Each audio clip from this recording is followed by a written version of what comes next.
ഒറ്റ ചോദ്യമാണ്. 10,000 കോടിയുടെ കപ്പൽ നിർമ്മാണ സംരംഭം ടാറ്റയുടെ മേൽനോട്ടത്തിൽ വരുന്നുണ്ടോ? രജി, ഇന്നലെ മുഖ്യമന്ത്രി ഒരു പരിപാടിയിൽ പങ്കെടുത്തുകൊണ്ട് പറഞ്ഞത് നമ്മളെല്ലാം കണ്ടതാണ്, കേട്ടതാണ്. 10,000 കോടിയുടെ നിക്ഷേപം ടാറ്റ കൊണ്ടുവരുന്നു എന്നാണ് പറഞ്ഞത്. അത് വലിയ തരത്തിൽ ദേശീയ മാധ്യമങ്ങളടക്കം വാർത്തയാക്കുകയും ചെയ്തു. ഇന്നിതാ വരുന്നു, ടാറ്റ അക്കാര്യം അറിഞ്ഞിട്ടില്ല, അങ്ങനൊരു പദ്ധതി ഞങ്ങൾക്കില്ല എന്ന് പറയുന്നു. ടാറ്റ നമുക്കറിയാം, രാജ്യത്തെ തന്നെ ഏറ്റവും ക്രെഡിബിളായ ബിസിനസ് സംരംഭകർ, അന്താരാഷ്ട്ര തലത്തിൽ തന്നെ വലിയ തരത്തിലുള്ള പ്രശസ്തിയുള്ള ഒരു സ്ഥാപനമാണ് ഇപ്പോൾ കളങ്കപ്പെട്ടിരിക്കുന്നത്. കേരളത്തിൻ്റെ മുഖ്യമന്ത്രിയുടെ കള്ളങ്ങളിൽ വലിയൊരു കള്ളം ഒരു ബിസിനസ് സ്ഥാപനത്തെ കൂടി ബന്ധപ്പെടുത്തിക്കൊണ്ട്. എന്തിനാണ് ഇങ്ങനെ ഈ കള്ളം പറഞ്ഞത്? നോക്കൂ, ഒരു സർക്കാർ വലിയ ഭൂരിപക്ഷത്തിൽ അധികാരത്തിലെത്തുന്നു, ഒരു ബഡ്ജറ്റ് അവതരിപ്പിക്കുന്നു, അതിൽ സ്വപ്ന പദ്ധതികൾ നിരത്തുന്നു, നിക്ഷേപ സൗഹൃദമായ ഒരു അന്തരീക്ഷം സംജാതമാക്കുന്നു, യുവാക്കളിൽ പുതിയ പ്രതീക്ഷ നൽകുന്നു.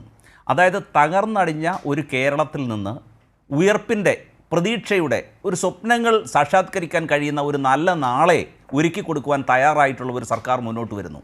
അപ്പോൾ അതിന് നിക്ഷേപ സൗഹൃദമായ ഒരു അന്തരീക്ഷം നമ്മുടെ സംസ്ഥാനത്ത് സംജാതമായിരിക്കുന്നു എന്ന് രേഖപ്പെടുത്തുന്നതിൻ്റെ ഭാഗമായി പല ഭാഗത്തുനിന്ന് വന്ന ആ ഓഫറുകളെ അല്ലെങ്കിൽ അതിന് അനുസരിച്ചുള്ള നിക്ഷേപ സാധ്യതകളുടെ വിലയിരുത്തിക്കൊണ്ട് അദ്ദേഹം പറഞ്ഞതാണ് ഇവിടെ നിക്ഷേപങ്ങൾ വരുന്നു എന്ന് പറയുന്നത്. ഇവിടെ LDF സർക്കാരിൻ്റെ കാലത്ത് നിക്ഷേപ സംഗമങ്ങൾ നടത്തിയിരുന്നില്ലേ? അന്ന് 1,00,000 കോടി രൂപയുടെ നിക്ഷേപ സംഗമം ഉണ്ടായി എന്ന് പറഞ്ഞിട്ട് 10,000 കോടി രൂപയുടെ മറ്റോ ആണ് അതിൻ്റെ സൈനിങ് നടന്നത്. ഇവിടെ കള്ളങ്ങൾ പറയുന്നു എന്നൊക്കെ പ്രതിപക്ഷത്തിനോ അല്ലെങ്കിൽ പറയാം. പക്ഷേ ഒരു കാര്യം നമ്മൾ മനസ്സിലാക്കണം, 2 മാസം പോലും പൂർത്തിയായിട്ടില്ല. ഇതുവരെ ജനക്ഷേമകരമായിട്ടുള്ള എത്രയോ നടപടികൾ ഈ സർക്കാരിൻ്റെ ഭാഗത്തുനിന്ന് സ്വീകരിക്കാൻ കഴിഞ്ഞിട്ടുണ്ട്. ഏറ്റവും പ്രധാനമായി സ്ത്രീജനങ്ങൾക്ക് അവർക്ക് ആദരമർപ്പിച്ചുകൊണ്ട് ഒരു പ്രിയദർശിനി യാത്രാ സൗകര്യം, സൗജന്യ യാത്ര ഏർപ്പാടാക്കി. അങ്ങനെ ചരിത്രപരമായ തീരുമാനങ്ങൾ എടുത്തുകൊണ്ടിരിക്കുകയാണ്. മുൻ സർക്കാർ ചെയ്തു കൂട്ടിയ അഴിമതികളെ സംബന്ധിച്ച് ഒന്നൊന്നായി അന്വേഷണ പരമ്പരകൾ നടത്താനിരിക്കുന്നു. ആ സർക്കാർ കഴിഞ്ഞ 10 വർഷം ചെയ്തു കൂട്ടിയ തെറ്റുകൾക്കെല്ലാം പ്രായശ്ചിത്തം ചെയ്തുകൊണ്ട്, പരിഹാരം കണ്ടുകൊണ്ട് അതിന് ജനങ്ങൾക്ക് പ്രതീക്ഷ നൽകുന്നു, പുതിയ സ്വപ്നങ്ങൾ അവർക്ക് നൽകുന്നു. അതിൻ്റെ ഭാഗമായി ധാരാളം വ്യവസായങ്ങൾ ആരംഭിക്കുന്നു, തൊഴിൽ സംരംഭങ്ങൾ ഉണ്ടാകുന്നു, തൊഴിലവസരങ്ങൾ ഉണ്ടാകുന്നു.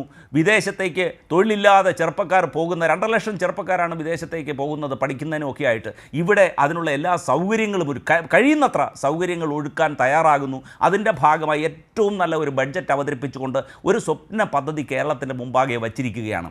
അപ്പോൾ ഇതിനെ ഏതെങ്കിലും തരത്തിൽ വിമർശന വിധേയമാക്കുന്നതിൻ്റെ ഭാഗമായിട്ടാണ് ഇത്തരത്തിലുള്ള വിമർശനങ്ങൾ വരുന്നത്. ഇത് കാതലായ വിമർശനങ്ങളൊന്നുമല്ല വരുന്നത്. അല്ല, ഞാനൊരു കാര്യം പറയട്ടെ. ഈ വിഷയം, അതായത് ഇന്നലെ മുഖ്യമന്ത്രി 10,000 കോടിയുടെ കപ്പൽ നിർമ്മാണശാലയുമായി ബന്ധപ്പെട്ട കാര്യങ്ങൾ പറഞ്ഞു. ആരും പറഞ്ഞില്ല അത് കള്ളമാണെന്നൊന്നും ആരും പറഞ്ഞില്ല. എങ്ങനെയാണിത് കള്ളമാണെന്ന് വരുന്നത്? ടാറ്റ കമ്പനിക്ക് തന്നെ പറയേണ്ടി വരുന്നു, ഞങ്ങൾ ഇങ്ങനെ ഒരു പദ്ധതിയുമായി മുന്നോട്ട് വന്നിട്ടില്ല, മുഖ്യമന്ത്രിക്ക് അങ്ങനെ ഒരു ഉറപ്പ് ഞങ്ങൾ കൊടുത്തിട്ടില്ല, അങ്ങനെ ഒരു പദ്ധതിയെ ഞങ്ങൾക്കില്ല. ടാറ്റയാണ് പറഞ്ഞത്, ഇവിടുത്തെ പ്രതിപക്ഷമല്ല, പിണറായി വിജയനല്ല, CPM അല്ല, മാധ്യമങ്ങളല്ല പറഞ്ഞത്. ടാറ്റയുടെ ആരാണ് പറഞ്ഞതെന്ന് അങ്ങേക്കൊന്ന് വിശദമാക്കാമോ? ടാറ്റയുടെ ഒഫീഷ്യൽ റിലീസ് താങ്കൾ കേട്ടതല്ലേ? അങ്ങ് അത് സംബന്ധിച്ചൊരു വ്യക്തത വരുത്താൻ തയ്യാറുണ്ടോ? തീർച്ചയായും. ടാറ്റയുടെ ആര് പറഞ്ഞു? അതായത് അപ്പൊ നിങ്ങൾ സമ്മതിക്കുന്നുണ്ട് 10,000 കോടിയുടെ പദ്ധതി ഇവിടെ വരുന്നുണ്ട്? നിക്ഷേപ സൗഹൃദമായ കേരളത്തിൽ സംജാതമാക്കും. താങ്കൾ പറഞ്ഞ ഒറ്റ ചോദ്യം. താങ്കൾ പറഞ്ഞതിൽ ഒരു കാര്യത്തിൽ എതിർപ്പ് പറയുന്നില്ല. മുഖ്യമന്ത്രിക്ക് കുറേയധികം സ്വപ്ന പദ്ധതികളുണ്ട്, നിക്ഷേപങ്ങൾ വരുന്നുണ്ട്, 10,000 കോടിയുടെ നിക്ഷേപം വരുന്നുണ്ട്. ഒറ്റ ചോദ്യമാണ്, 10,000 കോടിയുടെ കപ്പൽ നിർമ്മാണ സംരംഭം ടാറ്റയുടെ മേൽനോട്ടത്തിൽ വരുന്നുണ്ടോ? ചോദ്യമാണ്. നോക്കൂ, ടാറ്റയുമായി ചേർന്നുകൊണ്ടുള്ള ഒരു സംരംഭത്തിനെ കുറിച്ചാണ് അദ്ദേഹം അതിൽ പരാമർശിച്ചത്. ഇന്ന് അത് സംബന്ധിച്ച് വ്യക്തമായ പത്രക്കുറിപ്പ് മാധ്യമങ്ങൾക്ക് ലഭ്യമാക്കിയിട്ടുണ്ട് ബഹുമാന്യനായ മുഖ്യമന്ത്രിയുടെ ഓഫീസിൽ നിന്ന്. അങ്ങേക്ക് അത് ലഭ്യമാണ്. യെസ്, അതിൽ പറഞ്ഞ എന്താണ്? താങ്കൾ പറഞ്ഞതിന് വിരുദ്ധമായ കാര്യങ്ങളാണ് പറഞ്ഞത്.